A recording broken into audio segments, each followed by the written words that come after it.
গাইবান্ধায় বেড়েছে শীতজনিত নানা রোগের প্রকোপ। তীব্র শীতে প্রতিদিনই জ্বর, সর্দি, শ্বাসকষ্ট সহ বিভিন্ন রোগে আক্রান্ত হচ্ছে নানা বয়সী মানুষ। গত এক সপ্তাহে শুধু জেলা সদর হাসপাতালে ভর্তি হয়েছে, চিকিৎসা নিয়েছে প্রায় 2 শতাধিক শিশু। এছাড়া প্রতিদিনই শীতজনিত নানা রোগে আক্রান্ত হয়ে জেলার 7 উপজেলার বিভিন্ন এলাকা থেকে চিকিৎসা নিতে হাসপাতালে ভর্তি হচ্ছেন রোগীরা।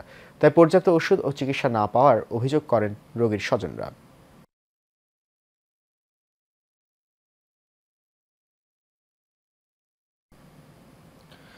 এ বিষয়ে গাইবান্ধা থেকে কিছুক্ষণ আগে সবশেষ খবর জানিয়েছেন সুমন মণ্ডল।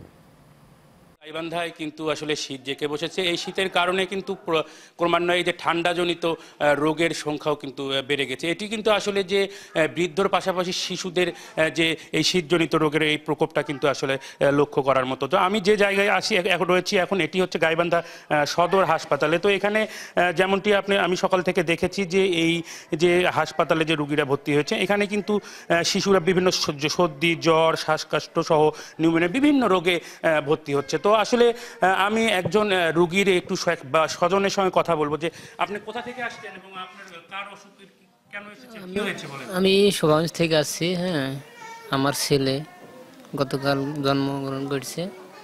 আমার সন্তানের হঠাৎ করে কিছু নেই, এই কারণে নিয়ে আসছি এখানে।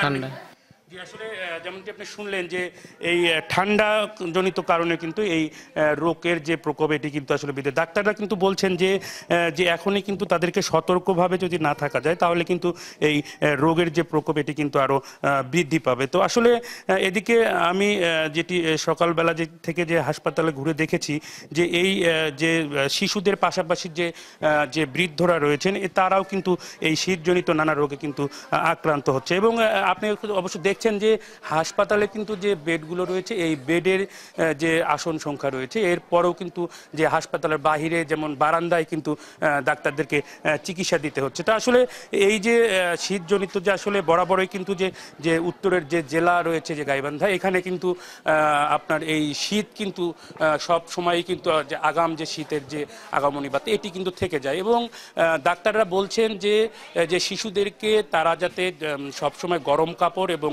ঠান্ডা থেকে তাতে সরিয়ে রাখা যায় এবং এই ধরনের কিন্তু পরামর্শ দিচ্ছে। পাশাপাশি যারা অসহায় মানুষ রয়েছে তারা কিন্তু বলেছে যে সরকার থেকে তারা কিন্তু কোনো প্রকার যে শীত বস্ত্র এসব কিন্তু কোনো প্রকার সহযোগিতা তারা পায়নি বলে আমাকে অভিযোগ করেছে। তা আসলে এই ছিল আমার কাছে গাইবান্ধা থেকে সবশেষ খবর।